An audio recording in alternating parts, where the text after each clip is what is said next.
Welcome to Septerra Core 100. In this special video, I would like to review a game. Why now, when I can do it another time? Because right now I'm gonna do some monotone stuff, because I'm going back to the Chosen. Only difference, I'm gonna use a lot of spells. Or maybe just the same kind of spells, but I'm gonna use Effecto spell card. And what that does different is simple. It affects all enemies or allies. You're gonna see a pure example of a level 3 summoning spell in just a moment. First, we'll equip our characters with the best stuff, and after this quest, we will disequip them, because I have other characters that could use the equipment. Yes, very entertaining. Just do this, put this on, put that on. Yes, now I'm gonna summon something. And now, let's begin the review. First off, first impression. First time play the game, have to say one thing. I need a tutorial. If you haven't played an RPG and this is the first one, that's not gonna help. If you have played an adventure before this one, that could help a lot. But I haven't played an adventure or RPG before this one, so I was kinda screwed. Here's Marduk, and with that, let's begin the entertaining review. As I said, no tutorial makes it hard. You lose your first battle, you have to get by a fan using an error, and last but not least, you don't know where to go, so you fight an overlord that's far beyond your abilities. And as more recent as I found out, he's an undead. And that's pretty silly. I could just beat him then and there if I only knew that undead are affected by healing items. Okay, enough of the bad stuff, here's all good stuff. People say that this game is too linear. This is what I have to say. It is not. You think it's too linear? Well, you are wrong.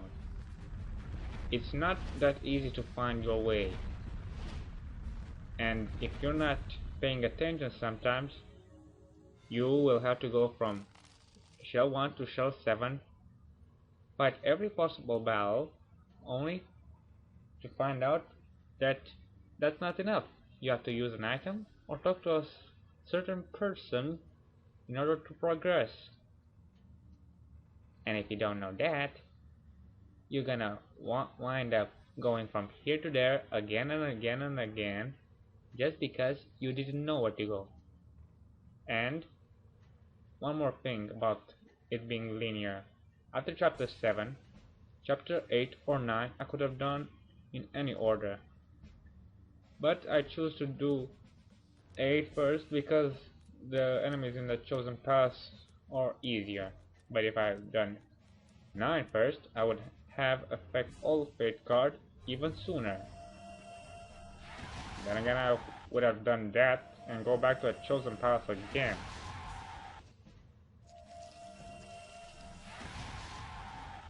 But you have to do both of them. You have to both go to the core and rescue in city. And there's another sideway main quest part later in the game. And that's enough about the first impression. Here's about the story.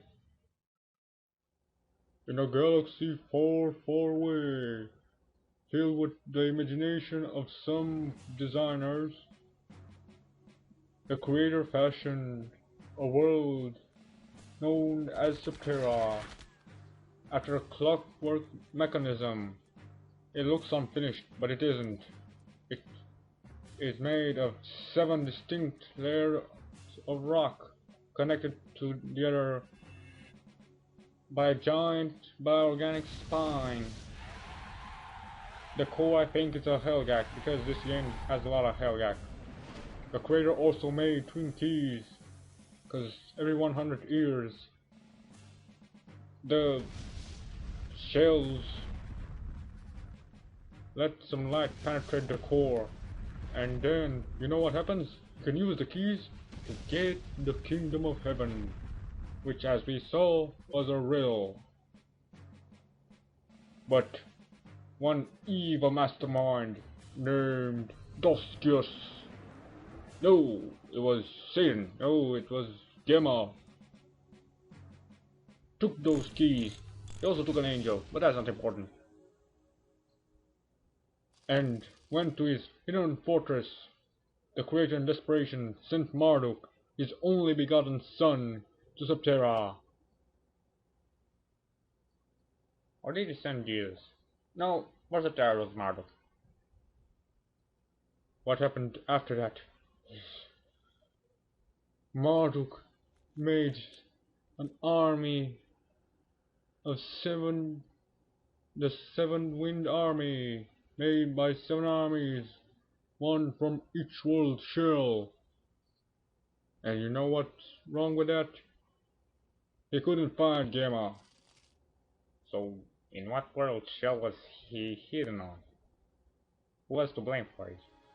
We don't know that. All we do know is that Dogo, a trickster, tricked Gamma, telling him that Hera can be made even more beautiful. All you have to do is let me make her a mirror.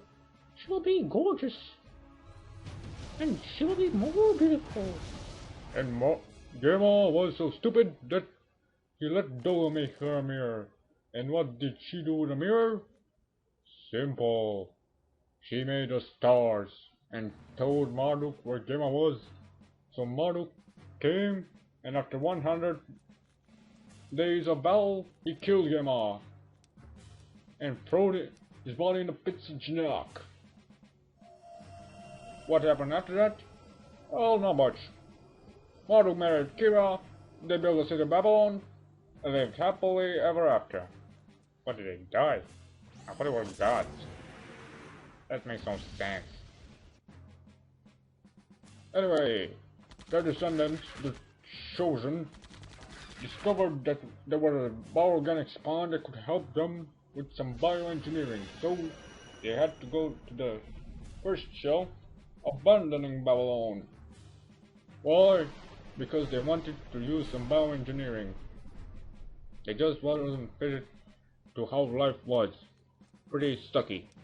So, they went to shell 1, they became the Chosen, they had their argues, in one of them, even a city of the world shell below was destroyed, but things didn't get bad until they found the twin keys, and then Septerra began. From the first moment you enter the game, you see the conflict that begins by Gunner's statement and Doskius' full motivation that he says in his first sentence. I am the direct descendant of Marduk, son of the Creator. From the beginning of the story to the end, this statement goes throughout the story, and until the end of the game, it is by far the only unique motivation that Doskius has to save the world, even though he destroys it. Not quite a typical villain, because in his eyes, he saved Septerra when he actually destroyed it. Also to mention that when you start the game, you have to do the most simplest task. Go to school. For a cannon with wolves. Do you remember the last time you went to school? How many wolves did you see that wanted to bite you off? Yes. After that, the story is kind of repetitive at every point. It's about a bit of You have little successes and great failures. You tried to rescue Tori, you did it, but you have to save Wind City. You tried to help the Holy Guards, you fail at Wind City. You try to save a country, you fail. One gets destroyed, and the other is completely defeated. You fail, you fail, you fail. But after that, things are getting pretty nice. But well, when I get defeated, it seems kind of nice. Also, Maya is a typical nobody, and we have our prophecy, and just add in a world of fantasy and science, not to mention bioengineering, and you got yourselves a great game. Also, I would like to tell them more about the story next time.